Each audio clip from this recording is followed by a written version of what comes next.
You already know this channel is all about studying our history and using our history to better today and tomorrow. So, in this session, we are going to study some of the definitions towards history, how the past scholars define history. That is what we are going to study. And we are also going to tackle the importance of studying history. Is history really important to study? Why do we study history? Can history benefit us? So we are going to look at that one also. And we are also going to tackle some of the challenges, some of the problems we are facing in producing our history. So, without wasting much of our time, let's dive right into this session. As you already know, this channel is all about studying our history and using our history to better today and tomorrow. So, in this session, we are going to study some of the definitions towards history, how the past scholars define history. That is what we are going to study. And we are also going to tackle the importance of studying history. Is history really important to study? Why do we study history? Can history benefit us? So we are going to look at that one also.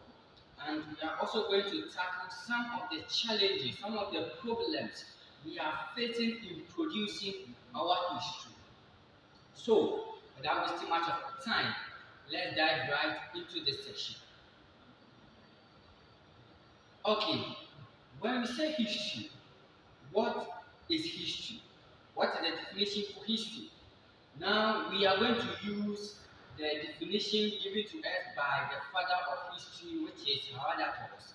And Herodotus defined history by saying history is the important past human activities or actions that are passed on from generations to generations. So, in the definition for Herodotus, he emphasized on the need that history has to do with things that are important. History has to do with things that have significance. So, that was the definition given to us by Herodotus. And also, define history by saying history is a continuous reaction between the historian and his fact, which have an unending dialogue between the present and the past. So E.H.R. also said, with history, it has to do with some interaction between the historian and the findings he has. Okay. Some scholars also define history by saying history is a lie that is commonly agreed upon. So when you get to the university level, we don't have one definition for history, but with the secondary and the junior level, that is the senior level and the junior level, we have only one definition towards history, and that is the definition given to us by Herodotus, who was the father of history. So, in the universities, you can be asked, what is history in your own words? Define history in your own words. Now, let me give you some key words that you can use in defining your history. Now, one is importance and significance.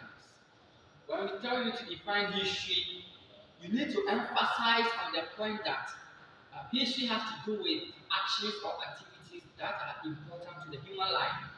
Now, for example, if I tell you to define yourself, or if I tell you to tell me about yourself, I'm not sure you are going to tell me everything you started doing since you were a kid up to now. But rather, you are going to emphasize on some of the key things, some of the important things you experienced in your life, such as your first birthday, such as your first gift from a friend, such as your first gift from your parents, such as your worst day or the day you weren't happy in life. You see, those things have significance. So I'm sure and I believe that those are the things you are going to emphasize whenever you are telling me about yourself. So, in defining history, you need to emphasize on the point that history needs to do with things that are significant, things that have important influence in our present day life. Okay, another thing you need to emphasize is that history is about the past, but not all the past is about history. This is simple. This comes in a way that history needs to do with the human activity that has already happened, but not all the happenings are history. Now, since you were a kid up to now, all that happened is a history for you. But when we tell you to narrate or tell us your history, you are not going to tell us everything that happened in the past, but rather you are going to emphasize some things that are valuable to you. So you see, history is all about the past, but not all the past is about history. Okay, now, why do we study history? Is history really important? Why do I have to know my history? Now let's go through some points about the importance of studying history. Why we say studying history is still moral lesson into the individual. Now let's take the history of Ya Asantewaa for example. You know Ya Asantewaa is a prominent person in the history of Asante. Ya Asantewaa, a prominent person in the history of Asante Kingdom. So, here when the history of Ya Asantewaa is exposed to the individual will have some impact about certain actions that Ya Asantewaa did for the Asante Empire. We all know Ya Asantewaa was very confident. Ya Asantewaa was very brave. Despite that men were the one that usually goes for war, Ya Asantewaa joined these people. So you see, here one moral lesson we can learn from Ya Asantewaa is braveness and confidence. Also patriotism, standing for your nation in time of difficulty, being there for your nation. So you see, this is a moral value that when we are exposed to the history of Ya Asantewaa, we gain from. You see? Okay, so let's go to the second point. Studying your history clears stereotypes and misconceptions about the individual. Now, let me use the misconception that the Europeans, our colonial masters, had about Africa. They said Africa was a man's jungle. They said there was chaos everywhere. They said Africa had no tradition. They said Africa had no culture.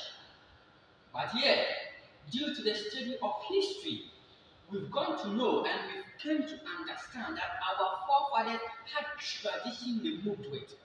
They had customs they lived with. So you see, without us being exposed to history of our own continent, we wouldn't be exposed that, oh, so all this that the Europeans were saying are all misconceptions. So you see, studying your history clears misconceptions in your way. Okay, let's go to the 10th point. It says it enables one to be proud of his national heritage. Now, as a student, when we are being exposed to our history, it instills some proudness into us. Let me use Gold Coast as an example. You know, in the olden days, the Europeans called Ghana Gold Coast. Do you know why? I'm going to tell you today. They call it as Gold Coast because they found a lot of alluvial gold at the coast of the sea. So, now when I am exposed to this kind of history, I become proud because I can say to my fellow people that my country was found of gold. My country is a source of gold. And you know, in Ghana or in Africa, Ghana is one of the top countries producing gold. So you see, me being exposed to my history has made me proud that my country is a country that has the ability to what? To produce gold. So you see, okay, now let's go to the last point, which is employment opportunities. Now, studying history avail the individual to employment opportunities. We don't just study history for studying sake, but rather study history to build ourselves and to offer ourselves for jobs. We have a lot of jobs that you studying history you can dive right into. You can become data analyst because studying history prepares the mind to what? To think critically. You see, there are a lot of jobs that you can be as a historian. A lot of people are saying studying history means when you complete, you need to go and work at the zoo or you need to go and work at the museums. But no, when you study history, there are a lot of job opportunities that you can do. Okay, now we've got to see the importance of studying history. Now let's tackle some of the challenges in our own history. Now, the first challenge, and I know it is common in various African countries, is lack of financial funding. You know, Africa is a developing continent. We have not yet developed and advanced in terms of technology, in terms of economics, as the foreign countries are. So, the lack of financial funding is really bringing us down in producing our own history. Now, let me use this history branch as an example. Archaeology. You know, archaeology has 70% of contribution towards the production of history. Archaeology is when material remains are being extracted in order to predict and analyze what happens at that particular site and setting or that particular location. So here, since we lack this financial funding, we are not able to invest into our archaeological experiences or in our archaeological actions in order to what? To extract material remains in order to predict the history of our forefathers in the olden times. In the foreign countries, we all know they are highly advanced. In Europe, in Asia, in America, we know that they are highly advanced. They have this financial stability. They have this technological stability, which enables them to what? To extract material remains and to also analyze and predict information about their findings. But here in Africa, we lack all those things. We don't have the ability. So you see, our production of history is reducing and declining. Okay, the next point is low level of technology. Africa, our technological advancement is very low. So, this has really declined us in producing our history. In order to embark on archaeological findings, you need advanced technologies, such as the carbon dating, which helps the people to what? To predict ages of their findings, strong microscope, which enables them to what? To depict deep into things that they find. You see, we don't have all these archaeological, we don't have all these technologies which will help us to what? To extract this material remains in order to produce our history out of it. So you see, the level of technology has really declined our level of producing history. Now, weakening of our oral tradition. This is also a factor that has that has contributed in declining our production history. Now, Africa, we have less documentation of history. Europe, our colonial masters, when they wanted to embark on their discoveries, they made a conscious effort to document everything that they do. That is why we have European discoveries and we don't have African discoveries. So you see, weakening of our oral tradition, instead of us to what? To document our tradition. We rather pass it on through our words of mouth. And you know one thing that can affect our oral tradition is what we call the lukana or the gaps in history, whereby certain informations are omitted. One, it can be due to ignorance. Also, it can be due to forgetfulness, or it can be due to any other thing. So, this factor has really contributed to declining of our production of history. Now, poor road networks. In Africa, we don't have strong road networks, we don't have strong linking roads. So our historians are not able to access certain points in Africa in order to get archaeological findings and also produce our history out of it. And this has really declined our production of history. Also, unfavorable weather conditions. You know, in Africa, during the rainy season, assessing certain locations becomes very difficult for our historians to assess because, one, we don't have strong technologies in order to predict our weather conditions.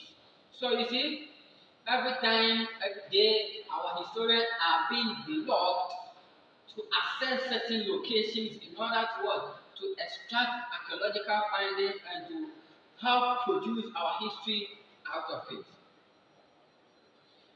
Okay, guys, this is a simplified definition, importance, and challenges in history. I hope at this end you have understood what history is. You've understood the relevance of studying history, and you've also understood the challenges that we are facing in producing our own history. Thank you for joining this